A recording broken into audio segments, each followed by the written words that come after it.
Hey everyone, a big welcome back to the Nick Elston Show, Season 5, Episode 29, and we're closing in on Christmas. Yes, I said it, the C word. I've left it till now to say it, to be fair, so we're all good. Day 3 of the Podcast A Day release week, hopefully featured on BBC Sounds, hint, hint, BBC.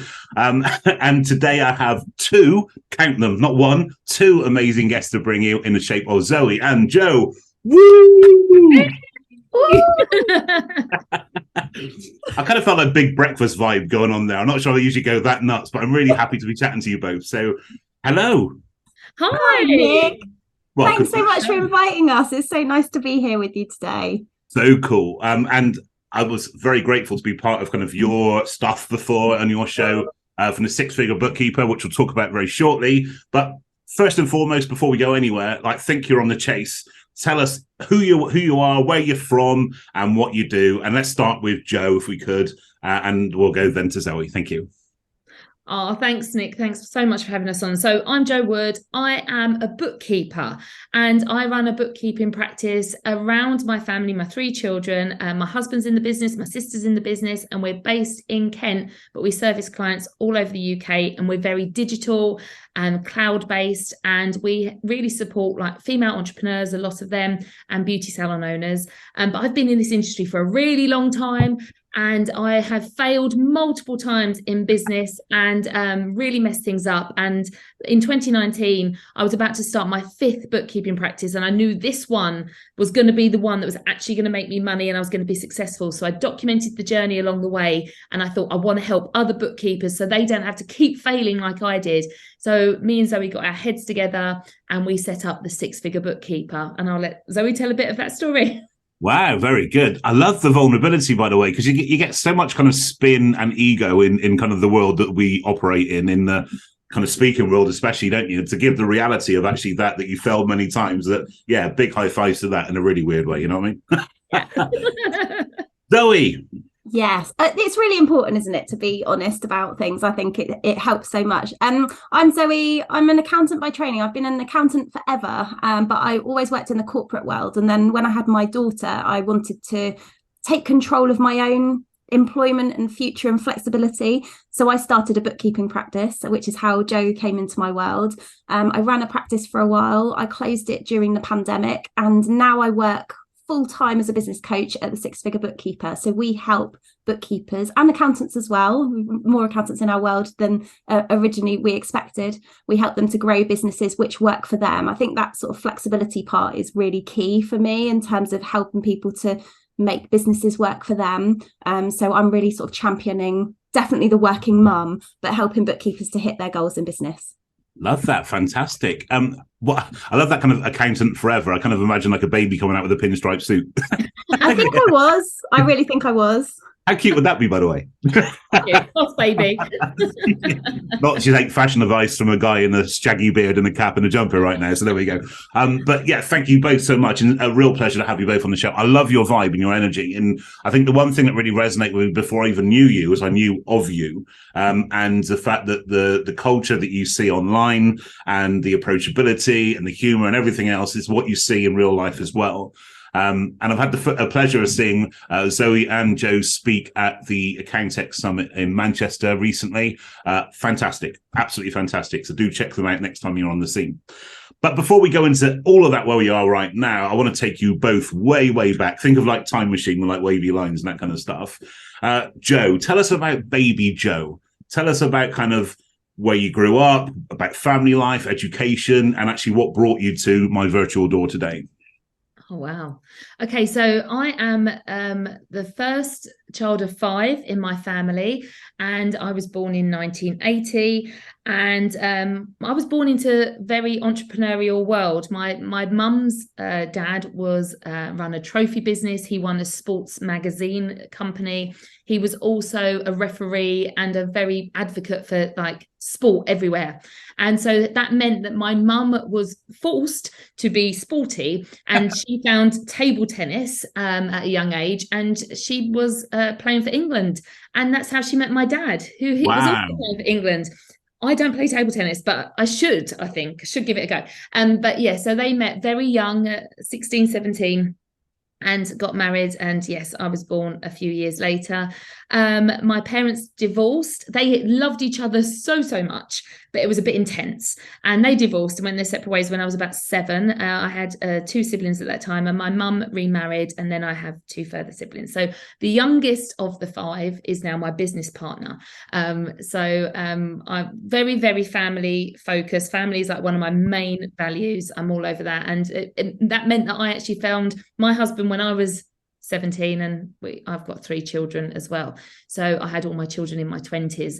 So education, talking about boss baby and being like a grown up, my playtime was making a post office out of my sofa, smoking a pen and writing notes. Like about the age of 3, my mum said I just was old. I just wanted to listen to the gossip. I wanted to be a lady. Didn't want to play with these kids. They didn't get me. They weren't in my vibe. I wanted to be a grown up. And that meant I was very bossy, and I also wanted to be on stage, and I always wanted the main parts. And I got told a lot of the time that I was too much, that I was a bit of a show off. And my mum and dad, when they split up, they were running a pub, and my dad used to perform. Basically, people used to come because my dad was a good laugh. My dad was a showman, and he always used to write funny signs outside the pub, like, customers needed, or, people like, it wasn't done in the 90s and stuff like that. So and I used to have my birthday parties. My 10th birthday disco was at a pub, and everyone thought I was really cool. Well, I thought I was really cool in my MC Hammer trousers. I remember them. Nice. Yeah, really cool times. So I had a bit of a turbulent time. Sometimes we had money, sometimes we had nothing. Obviously having lots of children, 5 children in a 3-bedroom house wasn't always easy, and I had to find a way to shine through, because I wasn't the youngest, I wasn't the cutest, I wasn't the naughtiest as well. Like, my brother was really naughty, ADHD. He took up a lot of attention. So my way of getting attention was either performing on stage with my flute, singing in the choir, doing drama, or achieving and getting really good grades all the time. And that's what I did. But like I say, lots of people thought I was a bit much. And so I did quieten myself for quite a long time. I tried to make myself a bit smaller, tried to not be as much me. Now I see that the bossiness, and, I was the big sister of 5. I had to assert some authority. But now I see that as maybe that was some leadership skills coming through that now I get to have. And maybe I don't think people would say I'm bossy. They might say I was assertive and I know what I want. I don't think I'm mean or anything like that. I think I'm quite a strict parent as well, but also let them get away with way too much as well. I'm like, it's as much as I'm sometimes hard, I'm a softie as well. I let people get away with way too much as well. So I did really well at school, great GCSEs, but I didn't get A-levels. I got ill in my 6th form, and then I fell in love with my husband and thought, well, I'm not going to university anyway. So I went into retail, worked at Miss Selfridge and Disney Store. And I was the best seller for Miss Selfridge credit cards, like the store cards, because I was able to calculate how much someone would save at the till. I'd be like, would you like to save like £18.60 today? And they'd be like, yes, rather than saying 10%. I was able to convert it. And I'd spend most of my time on the phone to the store card company, filling in forms. And they're like, oh my goodness, you're really good. And then I used to do the cashing up and everything. And I was earning £5 an hour. And I thought, I think I might be able to do something more. I think I might be better than maybe there's more to me than doing this. And I obviously I thought, I do quite like sales, and I hadn't thought of it. So I went to see a careers advisor, and they said, because I'd done my maths GCSE a year early and equated that straight away to accountancy. And I was like, oh, really? Okay, I hadn't thought of that, but okay. And they said, you get to go out and meet clients and carry a big briefcase. And I was like, that grown up, wanting to be a proper grown up came back. And I was like, yes, I want to have purpose and go out and meet people and have coffees and stuff like that. So I did that, and I was terribly bullied at my first job, actually, really badly bullied. From a girl that had followed me, like she'd come to the same places after school, and we didn't get on at all. And so I left there, went up to the Big Smoke, tried that out for a bit. So I had quite a few accountancy like type roles, but I never qualified as an accountant. I qualified part qualified. And then when I had my first son, I thought, I know what, accountancy is hard, but bookkeeping is really easy, because that's what everyone says at work. Bookkeepers are down there, us accountants are up here. Okay. So what I'll do is I'll become a bookkeeper, because that's really easy. And that was my first failed business, because I didn't know what being a bookkeeper was. And that's where that first kind of insight into the bookkeeping profession not being given the value it deserves, and the culture around that. So in 2003, when I'm sitting there with my newborn son, setting up this business, thinking it's going to be easy, and realizing I didn't have a clue what it really entailed, that was the first time that this kind of, there's an injustice there, started with me. And then it carried on as I partnered with accountancy practices over the years, and I was a partner bringing in 100,000 turnover in my first year to the practice, and that's what you needed to do to become a partner. But I wasn't as much of a partner, because I was a bookkeeping director partner, not a accountancy. And so all these injustices over the years, and that business didn't work out well. But now I learned, because I wasn't working with my ideal client, I was working with whoever the accountancy firm gave me and things like that, that actually it just made me think that there was a whole profession that were being left at the bottom of the pile, were being treated like little wifey in the corner that just does the books. And actually in like 2007, we had to start doing money laundering regulations, and we had to verify our clients, and we had to have practice licenses and insurances and all these things. And I'm like, hold on, we're doing all the same, it's just a different job. And it's really misunderstood what the value we bring to business owners. And the other thing is that the big realization is that I realized that I knew how to do the job when I'd finally figured that bit out. I didn't know how to run a business, and I had to learn how to be a business owner. And the problem with going into a profession which is very technical is that they give you a certificate at the end and say you technically are able to do this job. But when you try and run a business, no one teaches you those bits. And that's where me and Zoe come in. That's what we're really passionate about, that gap between the knowledge and the qualifications, and actually how do you run a business. So yeah. Wow, thank you. Wow. You've written a book yet? We've actually got one coming out. Oh, yeah. Stay tuned. You heard it here first. There's so many different rabbit holes I could dive down with you. I think that the first one is, the summer will come to both of you later on, so I think they're big subjects. Disney store. So did you have the cardigan in like the really kind of like massive confidence and kind of all that kind of stuff? So that job was amazing. So the training, so I say the job, I didn't actually get, so it was Blue Water Shopping Centre. So 1997, 98, when it was opening, I was trained with Miss Selfridge and Disney Store before the shopping centre opened. So I went to a hotel locally and was actually, I mean, how cool is this? Like Zoom did not exist, but Mickey Mouse came in by satellite into the hotel room to train us. Wow. It was so cool. So cool. And you are not employees, you are cast members. So remember this show off in me. I'm like, oh my God, I can work and perform. You have to, like, they train you how to perform. The thing was, though, I was being trained by both companies, and both were part-time contracts. And I was trying to, they only had part-time contracts. Anyway, Miss Selfridge, when I was doing the training with them, they said they saw something in me and they offered me the only full-time contract that they offered anybody.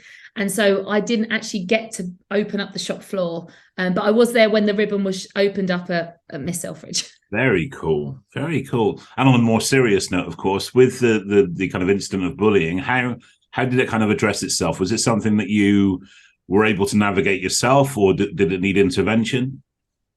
And there was no support at work. It was very silly things that you would say, and lots of people would have said, "Oh, get over it." So like someone would tell me, "Oh, we're all going to the pub at lunchtime," and I turn up to the pub, and no one would be there. They'd all gone to another pub, and it was awful. I hate that. Just so it's like, oh no, you just got confused. It was very, very cleverly done. Very cleverly done. She still lives in my town. We still bump into each other. And I smile and hi, how are you? Hope you're doing really well. Still people with kindness. So it was more about her than me, but it did really hurt. And it was just lots of little things, like I'd get phone calls from my boss saying, you've not turned up to a client. I'm like, I'm sitting here now.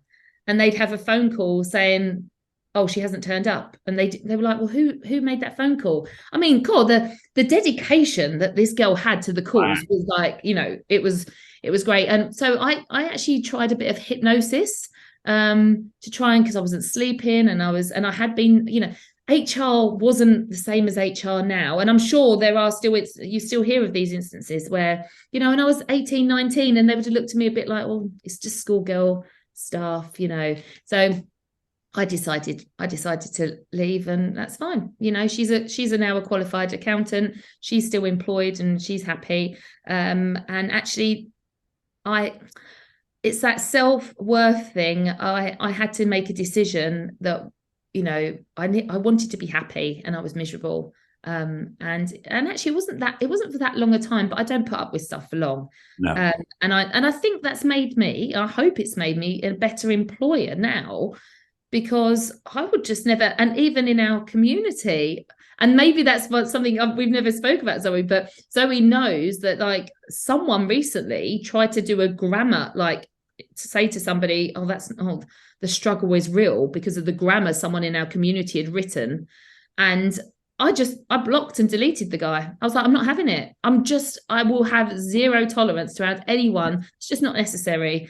But maybe now I've never thought of it and connected it to that, but I reckon that's mostly where it's come from. Yeah, absolutely. And well done to you for taking that kind of ground. I think that's really impressive. The devil in me would want to give her a name check and slip two fingers up, but we live in a very litigious society, so I'm very mindful of this. Especially on the BBC. yeah, exactly. If you're watching this, BBC, look, we take this back. But I think you're quite right, and actually, that's really important to protect your mental health and your community's mental health as a priority. That there have been publications and sites that I've written for before that have been very toxic not in terms of the actual organizers or the hosts, but in terms of the subscribers. And I just said, I'm out. And it has to be that kind of tipping point when that happens. But thank you so much. And we'll be back to you when we kind of go back together again. But Zoe, hey. Hi. Tell us about baby Zoe. Tell us about kind of your growing up and education, what's brought you to my virtual door. Oh my goodness me. When Jo was telling her story, I was like, oh no, I'm going to end up in tears or something. So it's going to be like therapy, isn't it? I find this really hard. I think I'm sure we've all had like experiences growing up that we don't like to think about, but I feel like I had quite a lot of trauma as a child, and I don't really think back a lot. I'm very focused on the future. My mum brought us up on her own, so it's me and my little sister. She's 2 years younger than me, but I've always felt like a big sister. Like, I really feel like, very responsible older sister looking after my sister, definitely. My mum brought us up on her own. My mum and dad, when they were together, used to run a pub in London, and so I was that was my early years were spent there, and then I don't really know the story. It's very hard as when I don't have any relationship with my dad.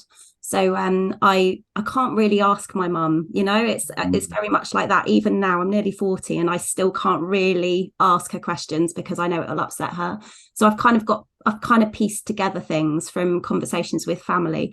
But my mum moved back to Dorset, which is where her family are, and that was where I was brought up. So grew up in Swanage, seaside town, not a lot of work opportunities there. My mum's got quite complex mental health difficulties, and we were in care quite frequently as children for various reasons. And it was hard. It was hard for my mum. I know it was hard. She did a really good job. She's a really good, loving mum, and we have a good relationship.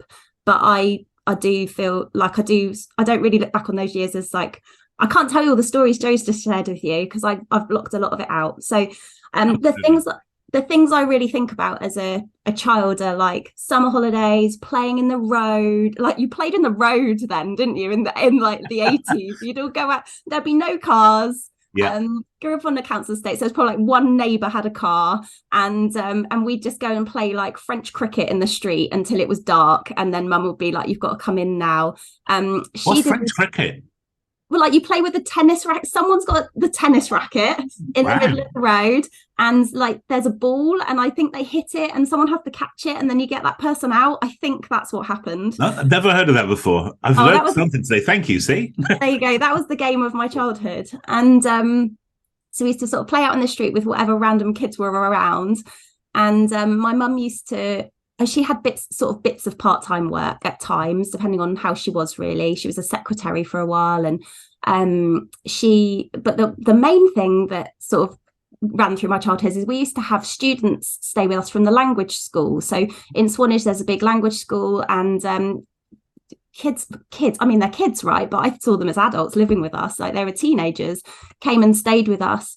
Sometimes for like 10 months, like these families would send their kids away for 10 months. They come and stay with us in one of our bedrooms, and they would be with us. And I think that was really interesting and eye-opening as a family who had no real awareness of other countries and cultures and languages or anything like that. I think it kind of made me think, oh, the world's kind of interesting. And I was meeting all these people who turn up with cool stationery, like the Japanese students had the best pens.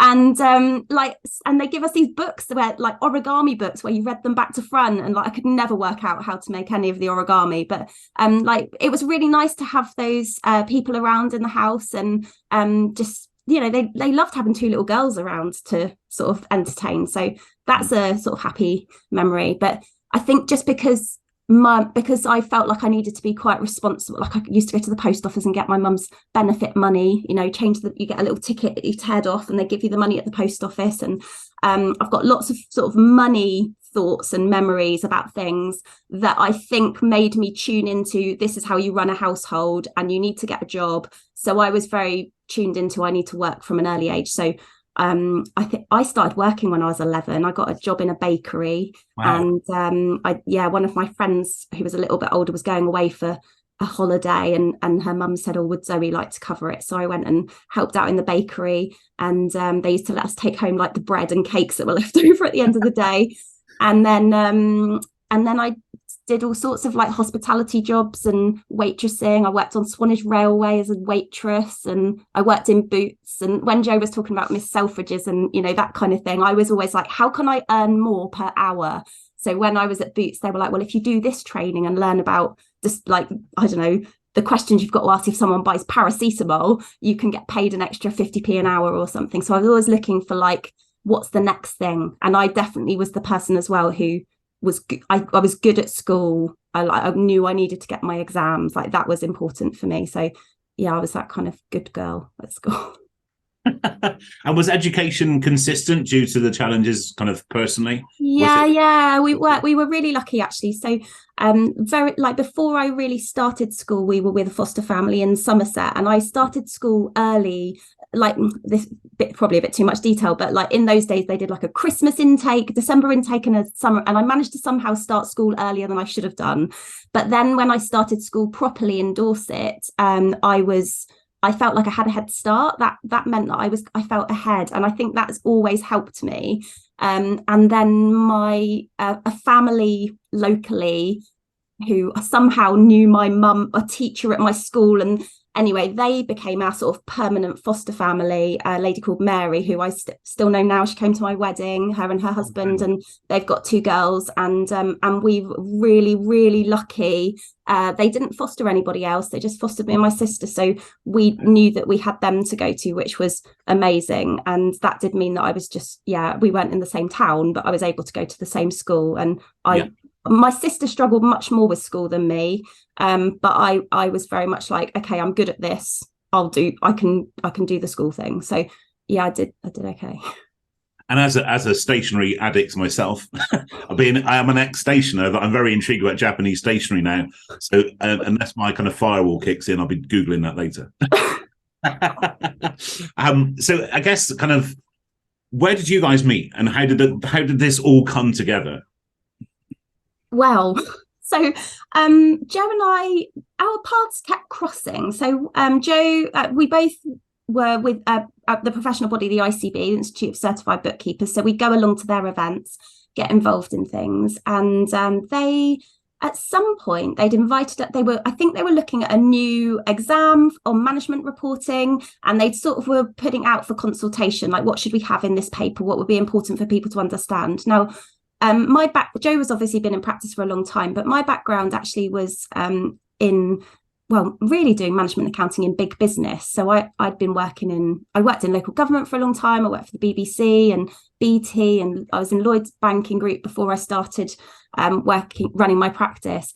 So I sort of knew how management accounting and that kind of reporting cycle would look like in bigger business. And that had obviously been on their radar somehow. And then you were in that meeting as well, weren't you? But I was at home because my little boy was a tiny baby. So I was at home in Bristol, and you were actually in London in their offices. So that was the very first time we met. And then we kept crossing paths. Like, we were both at Xerocon. I really struggled to have, probably because of my childhood I've just told you about, found having very small children very difficult, because I maybe didn't know how to have that connection. So I was like, right, I'm going to wheel the baby around and take it to a conference. I was the woman who turned up at Xerocon with a baby. And then we bumped into each other there. And then we were asked to both speak separately at the ICB summit the following, or maybe the same year, 2019 this was, wasn't it? Yeah. And Jo came up to me after and we'd met before, because Jo came up to me the day before, and you were like, you're speaking, I'm speaking, and you were really nervous about it. I can remember you, like, I was like, you'll be all right, it's gonna be fine, like, you were talking about yourself, you know what to do. And maybe you thought I was a bit dismissive, I don't know. But then we sort of hung out, didn't we, over those couple of days? And then you came up to me afterwards, and you're like, I've got this idea, like, I really want to help other bookkeepers to have the confidence to build their business. And you'd been talking about building a 6-figure practice, like, this is what I'm going to do. I'd been up and I was talking about, we don't set enough goals. This is how you set. I'd just written Know Your Numbers, which is the book, the yellow book up there. And I was like, I did this while I had a baby. Probably because I needed to distract myself from having a baby, but it's like, you can do things if you put your mind to it. And I think Jo had seen that connection between that focus on the goal setting and what her own goals, and she's like, this is, I suppose, or you'll say better than me, but you were like, we need to stay in touch. Yeah, no one else was talking about mindset and personal growth or anything other than, this is the new VAT update, this is about money laundering regulations. And I was like, this is not what we need. We need, we need to be talking about these other things that are massive that I've been learning. And it was obvious when Zoe had written a book. Zoe was on stage talking about goals planning. I'm like, she is one of my people. Also, she's like cool as a cucumber whenever we talk, even at Accountancy, like you mentioned. I'm one going, oh my God, I'm going to die. I'm so nervous. And Zoe is like, it's fine. We know what we're doing. Just get up. So she's really cool. And it's obvious that me and Zoe are like chalk and cheese with some things. We're we are action takers and we do things, but we have got very separate roles in the business, which work really, really well. I do like being on stage. Like I say, I've loved that all the time, but I do get very nervous. But being in a room full of people and like schmoozing and talking and work in the room, that is like my happy place. Whereas Zoe's like, no, that's not my happy place. You can do that bit, but she's amazing going live on social media. Whereas, so we just got these different, the summit actually happened again this week. And so it hasn't happened because of COVID. So it's been like 3 years, and me and Zoe have done all this stuff since then. And I was sitting there and I was thinking about it, and the whole day I'm taking photos, taking selfies, and I just send them all on WhatsApp to Zoe, and then she uploads them and turns them into reels and like puts music on them. And like, that's how we but Zoe is like, she's just so good at doing the action. And we do set lots of goals and we hold each other accountable. Not really, we don't have to. If we set a goal, we just get it done. Yeah. Don't we? We just constantly saying, you're doing a good job. You're doing a good job. You see all those boxes behind Zoe? Zoe has been signing 200 odd books, and she's just like a work, like it's just going to get done. She's got 20 left. It's going to get done. So that's how we worked really well together, but we didn't know each other. So we started having conversations on the phone. So after that summit, I said, let's just have a catch up on the phone on Saturday, and we might have a couple of like, maybe, I don't know, well, Zoom wasn't, I was running my business a lot on Zoom anyway, because of virtual before COVID. So, we might catch up on that and talk about things. And one day we said, look, if we're going to run a business together, we're going to have to see if we actually like each other, because we don't really know each other. So we got an Airbnb in Reading, because Zoe was in Bristol, I'm in Kent. It was like, where's halfway between us? Reading, the beautiful world of Reading. So we went there. Actually, it was January 2020. We hired a 2-bed apartment, and we stayed there for a few days. And the sun was shining, and not that we really saw much of the outside. I took wallpaper, I took Post-it notes, stationery was everywhere, wasn't it? I bought you a nice little notebook and everything, and we sat there and we mapped out a whole course. We incorporated the company, we set up our own accounting software, we had a whole proposal to go to the ICB to say, would you like to work with us as well, and we want to serve bookkeepers. We didn't have the belief that we could do it on our own, to be fair, at the beginning. And so we came up with the marketing, we came up with the brand, we did everything in a couple of days. I was absolutely shattered. I was like, I've never met anyone that has my kind of energy, but she has even more. And I was like, Zoe, I need to go to sleep now. I literally and at the end of it, I was like, do we think we could work together? I think we can. We were so efficient. We got kicked out of we kept getting kicked out of places because we just had a little bit more. We ended up in Reading Library whispering to each other to just try and find somewhere we just got to finish off the next 5 areas of the program that we're going to create. And so we did that. So that's how it started. And then and then I went to Bristol to have a photo shoot because of branding. Was like, we need to have some photos together. We did that in February 2020, had that. And then we never saw each other again until September 2021 because of COVID. Of course, so we built our business and the community virtually. Wow. So are you truly being heard in life and in business? And think about that genuinely. If the answer to that is no, then you've found the right event. If you want to give yourself that boost personally and professionally, come along to Find Your Voice Live. This will change your life. This will be the game changer that you've been looking for. It provides me with the confidence in myself to prove to myself that I can do it, I can get up on stage, I can speak. There's absolutely nothing to be nervous about with these events. It's very, very open, very, very relaxed. Help my confidence go from here at the beginning of the day to here at the end of the day.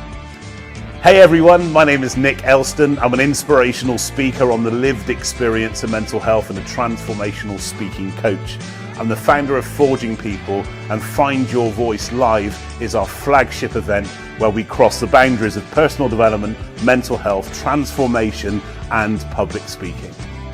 Your ability to speak, to deliver any message to any audience with clarity and power and emotion will have an ultimately defining impact on your success by your own definition of that really subjective term. Speaking is life, speaking is business, speaking is education, and that's the thing that we focus on most. What I find is that people are here for many, many different reasons. Some people do absolutely want to be a stage speaker or a professional speaker. Some people want to be able to represent their business or to lead a team or inspire a movement or create a story. But even actually, some people want to be here just because they want to be heard at home. Maybe they don't feel their opinions being heard, that they can't say yes to the things they want to say yes to or no to the things they want to say no to. Again, this is where personal development meets mental health, meets public speaking to create a real positive impact. At the end of Find Your Voice Live, you will walk away with massive confidence around delivering your message. The ability to stand up and deliver means you will enhance your self-esteem in an amazing way. You will also have the skills and tools and tips and techniques to not only deliver a presentation, but to structure a presentation, to find your audience, to be able to deliver emotional storytelling to help your audience feel and make them want to be part of your tribe, make them want to be part of your following, and really tune into what you're truly about, to truly make yourself heard in life and in business. If you're sat on the fence, if you're still not sure, take the model that I use, say yes, worry about it later, and I'll make sure that you're looked after brilliantly. Myself and my team will make sure that you have an amazing day, a transformational day that will have the desired positive impact that you want to achieve.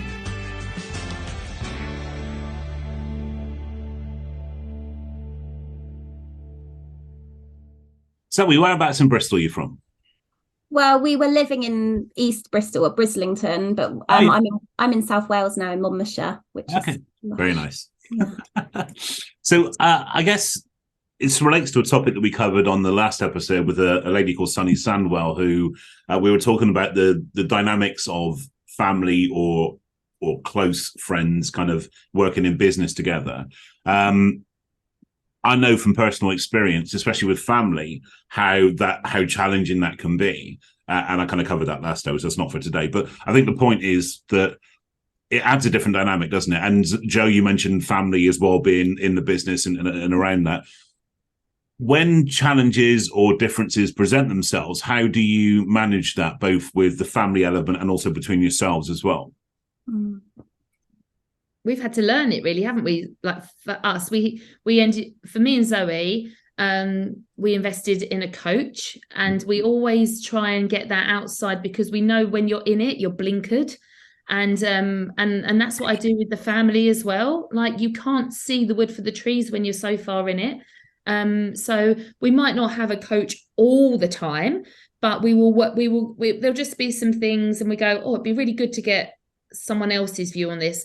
We're very good at talking things through, but there are times when there are difficult conversations, and you need someone outside to be really. The other thing is, like, when me and Zoe we talk fast, we talk about all these things, and actually it's about someone stopping us going off on the wrong tangent and saying that's not where you should be heading, or why were you heading there? Is that really what you need to do? So I think it maybe doesn't really matter either, whether it's family business, whether it's a business with friends, whether it's any other type of business. I think everybody needs that person, third party, that isn't emotionally involved, that can just look at it and be very much more pragmatic and take the emotion out. Obviously, emotion runs high in a family business as well, but it can run high with friends as well. So I think it's just a really good trait to get into, to realize that you don't know everything and you can't see everything, and you need someone else to look at it from a different angle. Absolutely. I think we did some really important work around our values as well, like what are our values in business and what are our values as individuals, and that helped us to understand our own drivers of what we wanted out of the business, but also what we needed our focus to be in the business. When we've had to, like, conversations about money are always going to be a challenging one, aren't they? When you are like working with somebody either you don't know, or family, or anyone really, like having someone in the room on that conversation to say, right, these are the things that matter, these are the things to invest in, and just taking the emotion out of it. That has been really important, to just have somebody say, you need to have this conversation so you can make a decision and make a plan, otherwise you're going to skirt around it for a while. So actually, let's do that now. And that has definitely been a helpful thing for us to do. But also, you know what, like we did the 16 personalities, the Myers-Briggs test, and we've done it a couple of times over the last couple of weeks. It keeps coming up, doesn't it? People keep saying, oh, we should look at this. And it was really good. Like we've done it before. I think, like, we know each other and we know ourselves quite well. But to really see it on a page recently, like Jo, we did this with a group of bookkeepers falling into the like very methodical, data-driven, meticulous sort of area of that, like the quadrants, and Jo was in that sort of section. And then I was over on the like entrepreneur, like see it from the top level, there was like a phrase, and it was just about like get to the point. Was really eye-opening, and so just shaping your roles and having somebody to give you that viewpoint, because otherwise you're just doing the work, like churning the work, and you need to take that step back. So someone else can really help with that. Yeah, absolutely. I mean, there were a couple of commonalities I want to pick up on from both of your experiences. The first one is around this relationship between our kind of formative years, our conditioning, and money, and how we look at that. And like you said, in the early days for both of you, chasing that kind of higher hourly rate. that can actually be a challenge in adult life, in entrepreneurship as well, couldn't it? Actually, your value, your personal value, and how that lines up with what you charge and your money, and then that falls into self-esteem and confidence issues. That money and mental health are so intrinsically linked, isn't it? And our emotional well-being. How have you found it to kind of navigate that yourselves, coming from, like me, both we were all in retail and hourly rates kind of thing, and now kind of like, I guess, justifying in our own heads maybe as imposter syndrome that the rates that we would charge now. I guess that's always been a minefield for me, especially to start with. I got good with it now, but to start with, for sure. How have you guys found that link?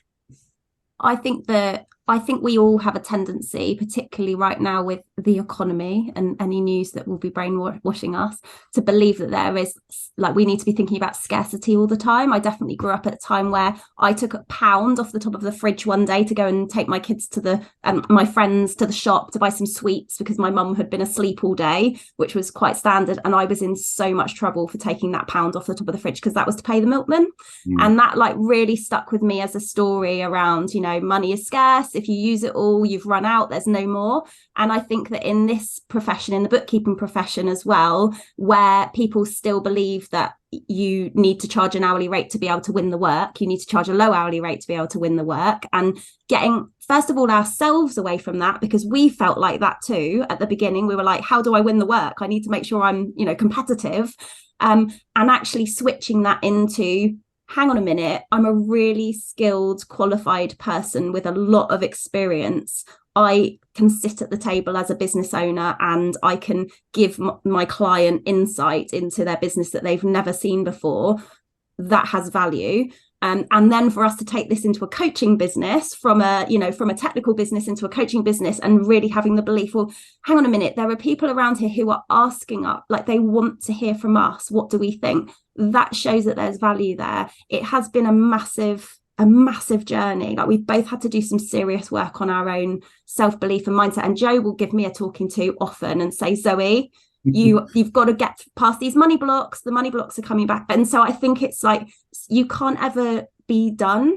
You need to keep working on it. And interesting to think about. So when I think of my dad, unfortunately he passed away at 57, but he was next time, Rodney, I'm going to be a millionaire. Like, that was his, you know, he was a fun time guy. He liked to drink. He liked to make money. There was no shame in it. But the thing he said to me is that people will be around you. Like, when you're having good times, you'll have all the friends in the world. But when you're in bad times, you'll have no friends.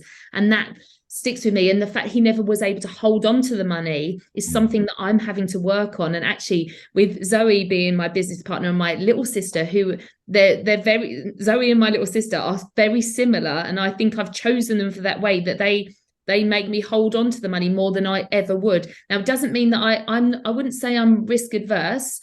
I'm that's part. My dad was like that. I do like taking chances, and sometimes they come off and sometimes they don't. But I don't see it as good and bad. I'm just like, what did I learn from that? But the thing I think that made the biggest difference to me was when I realized that I worked as a finance director for a couple of years, and the business I went into, they were making no money. And then when I learned how to help them make money, and over the next 2 years they made £1 million net profit, I was like, this is the key.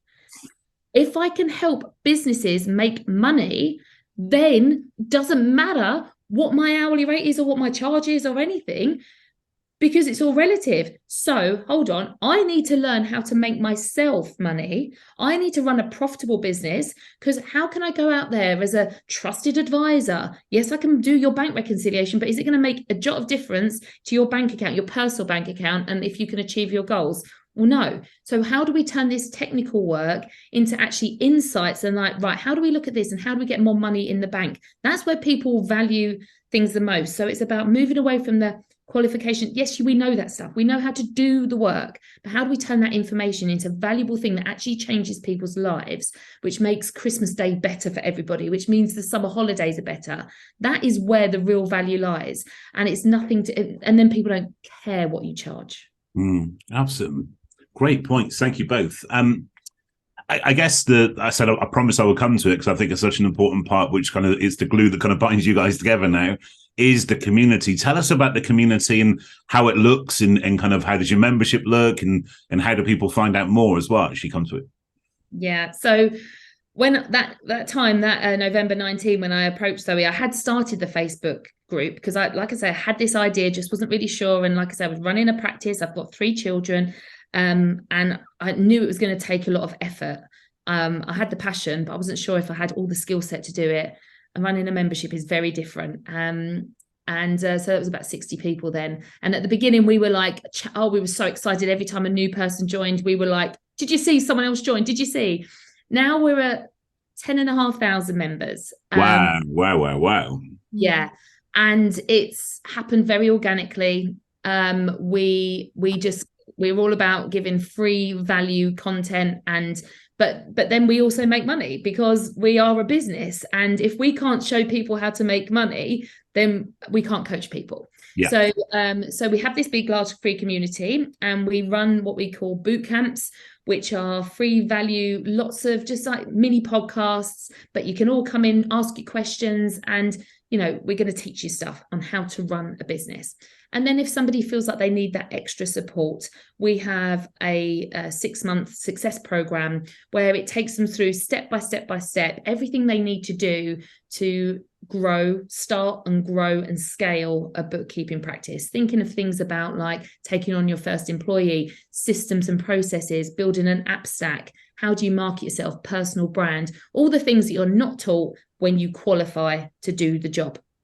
So we have that, and we have over 100 members in our membership that really, the hashtag that's used more than anything is collaboration over competition.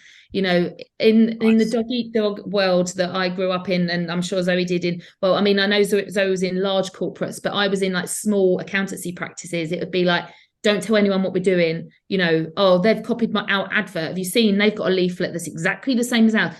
And it'd be like, there's only one type of person in the networking room.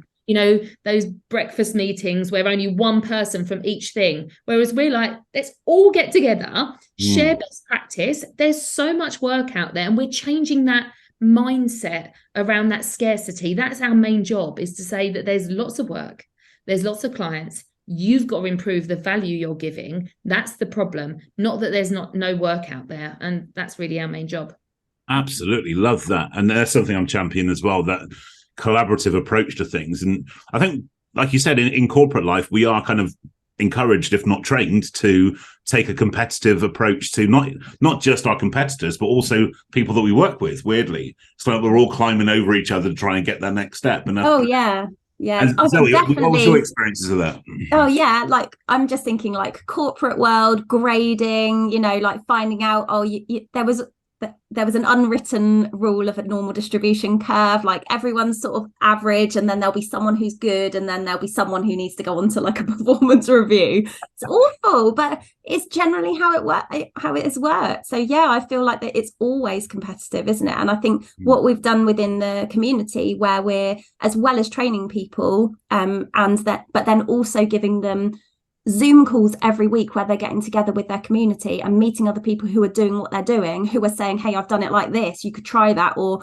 don't bother doing all the research and going on all the software demos, because this is what I think about this and this is what I think about this, saving time, giving them that head start. Because you could you could spend 10 years working out how to build your practice to 6 figures. You could research it all, learn by trial and error, do what Jo's done. You can do that, or you can come and learn from people who are doing it now. And we've got people in the community who have Sarah Twigg is an example. Someone in our community started her practice at the beginning of 2022. She'd left her job within 2 weeks because she had so many clients she didn't need to be still in her job, and then she was fully booked a month later. So she if you know what to do, because you're able to access the knowledge, and really importantly, implement it, because this is the big challenge, right? There's so much info out there. You need people, if you're catching up with people regularly and they're saying, why are you not doing that, and they're able to pull out something about,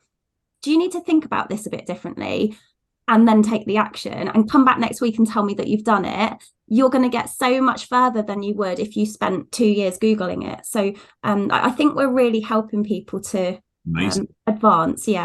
That's one hell of a testimonial, wasn't it, to be fair? Oh, no. I hope I've got the numbers right. But yeah, it really was. Screw it. Let's go with it anyway. Is it better to ask for forgiveness and permission? That's the one, isn't it? Yeah. The membership, is it still hosted on Facebook or is it migrated away? So we have our program is on a course platform, and then we have a free Facebook group which anyone's welcome to join, the Six Figure Bookkeepers Club, and then members of our success program obviously get access to all of our course material, and there is an exclusive Facebook community for those members where they can post their questions and support one another. But what's really important in that membership is that people get to join calls with us, and we it changes from month to month, but we've usually got sort of 15 or so hours of live calls with people every single month. So there's a lot of opportunity to catch up with people, and that's too much for a lot of people, but it means that there's going to be a session about the thing that you need. So just people make friendships in that group. People pass work between each other. One of the things we really advocate for is knowing your specialism and having a niche, whether that's an industry niche or a niche in terms of the kind of work you do. We've got people in the team who are really like management accounts focused, or really good at payroll, or know CIS inside out. And that's not going to be everyone's area. But if you know someone and you've kind of got a friend there who you see every Friday because you go to a call with them, and you can say, well, actually, you've got a new client. Actually, I'm probably not the right person for you, but this person is, or I can do that whole amount of work. And because I know this person, it means I can have a bigger contract with you than I might have been able to otherwise. And I feel confident to take that work. That's amazing. So I feel like everyone always feels like there's someone there who's going to know. And that's so helpful. It is. John, I just looked at the time. I could genuinely talk to you for hours. And it's such a shame I've got to try and bring this to a close. I don't really want to.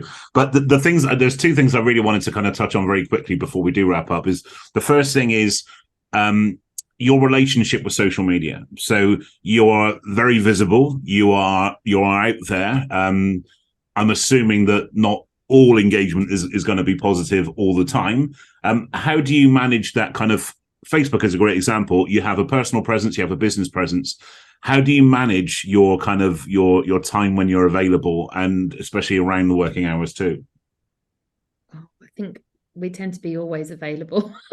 And we, at least you're honest. Well, yeah, but not, I mean, there's some, but the good thing is, because there's two of us as well, that does help. And we, and Zoe's really great on like Instagram. That's not my platform, and that's been good as well. And we're both learning TikTok at the moment together, and we're supporting each other, like creating like lists of what the value that we should be adding there. And we know we've got to practice what we preach. We are telling our community that if you want to have clients, you need to build a personal brand, you need to have a business brand, and you need to be visible, and you need to be consistent. So if we're not doing that, then who are we? No one's going to follow us. So we have to be out there. We have to be, doing things. And like I say, we both have different strengths, and we always tell people, play to your strengths. So there's me, at an event, work in the room. I'll do a video from the room, and then Zoe will upload it and do that for me. But Zoe will go live more frequently. She's in her stories all the time. She's really good at doing that. So what's funny is that sometimes when people say you're everywhere, it doesn't feel like hard work, because we've just built it as a habit.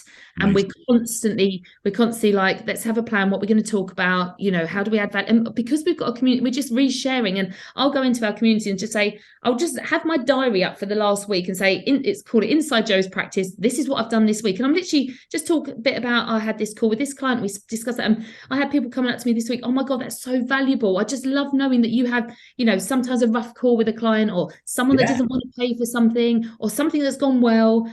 I think just honest, so it doesn't feel hard because we're just honest. Yeah, I think that's it, isn't it? Like you said, you don't. Very often people will post for inspiration or desperation, but very rarely in between the bits that you're sharing. And I think that's the humanity of it, isn't it? Sorry, Zoe. Yeah. No, it's all right. I think something that's helped us as well is that we've been very strict on who joins the Facebook community. So we do turn a lot of people down. So like Jo, and we'll block people if they're not supporting the community. So we know it's a nice, safe space, which helps our mental health as well as other people in the community. But don't believe that it's all rosy, because there are people out there who are horrible. And I think you know, we write articles sometimes and things like that, and there have been some horrible comments, and we know, we'll go to events and we know that there are people who aren't fans, and that's okay because we're not for them. But there are some very interesting people out there, and I think everyone just needs to know that that's the other side of becoming visible. It does make you vulnerable, but you can manage that. You don't have to connect with everyone. You can block people. We don't read comments on external content that we've created if we don't want to. But there is definitely work to do there, that potentially by people who would host that kind of information. Yeah, we like to lead by example. So our community is very safe, and that's what we're like. So when people tell us, well, you can't have that, you can't monitor it, you can't police it that much, I'm like, no, you can. That's a choice. You've chosen not to. We've actually been coached by Meta at the moment. We are on a Facebook Community Accelerator program. They picked us out because they said our community is really good, engaging. We have no violation. Everyone else in the group have violations and feedback from Facebook is like, you need to get this under control. And I was sitting in this session, I'm like, we don't have any of that, but it's just something that we've made it a value. And so it's a focus. That's amazing. I mean, I'll be quite honest. I'm not on Facebook, Instagram, Twitter, TikTok. But when I talk to people like you, I really wish that I would take that leap back in again, because you do it right and you do it by your terms. It's great. But just sometimes I just find it quite overwhelming, that kind of constant connection. And like you said, I've not always been in the best place to be kind of bounce off that kind of negativity, but interesting. Food for thought as I go into the Christmas break, I guess. Anyway, the question I definitely want to ask you both, you've very much mentioned the importance of bookkeeping compared to the importance of accountancy and that kind of equal footing. So for the people that are not in either of those fields, in a very kind of like 1 minute summary, accountancy versus bookkeeping, what's the difference between those two things? So that's probably a huge question. My analogy. No, I've got an analogy for this. Okay. So think doctor and nurse. Doctor, high level, tells you what you need at the end, that they look after you, they prescribe what you need to do, and that you think of a tax account, it's like, right, this is the next steps, this is what's happened. And also sometimes accountants maybe look a little bit back at the past and what's happened, like, you know, what's the history here. And whereas a bookkeeper is there day to day, nursing your business, looking after you, holding your hand, holding you accountable, telling you what they see from seeing it all the time, and that bit more, day to day, but they know everything. So they can explain to you what the doctor's saying. They're doing your obs. They're doing your obs every 4 hours, waking you up when you've gone to sleep in the hospital, aren't they? Like your bookkeepers, your day-to-day finance team. Yeah, exactly. Day-to-day finance, bookkeeping, VAT, payroll, but also cash flow. Where's the cash? Let's look forward, not looking back. Awesome. Thank you both. Love this episode. I hope everybody else has too. I'm sure they have something in it for everybody. But the question I definitely do need to ask you, because it forms part of the playlist available at the end of this season, coming very, very soon. If I were announcing you both to the stage, there's no doubt I will one day. You never know. I am now the MC of the O2 Arena. 20,000 people have paid the hard-earned money to come and hear you do your thing. What would be your walk-on music? You can either do this collectively or individually. So over to you both on this one. What would be your walk-on music? Chloe, what's yours? Well, so I'm a massive Foo Fighters fan, and I think mine would be Learn to Fly, because I feel like that's a journey. Like I feel like we've been on a journey, and I feel like we're helping this profession be on a journey. So I also, it's got a really cool rocky start, hasn't it? So that could be a good way to walk in. Yeah, love that. That is a good one. Mine would be Beyonce, Love on Top, because I think love can solve all the issues. Just be kinder, just be nicer, and let's sing really high pitched and be sexy. What a lovely note to win this episode on. Thank you. From me to you, big round of applause to you both. Thank you so much. What an amazing couple of guests. Thank you. So to everybody else, thank you so much for being here today and listening and watching whatever else you're doing. I'm not a details guy, unlike these brilliant people. So just hit click and like, subscribe and all that jazz, whatever it takes to get you back here tomorrow to make sure that you're tuning in for our next episode. We'll have another amazing guest to bring you tomorrow. Sadly, only one, but you never know. We'll get two on again very soon. But for now, take care. Be happy. Stay well. See you tomorrow. Cheers, guys. Bye-bye. Bye.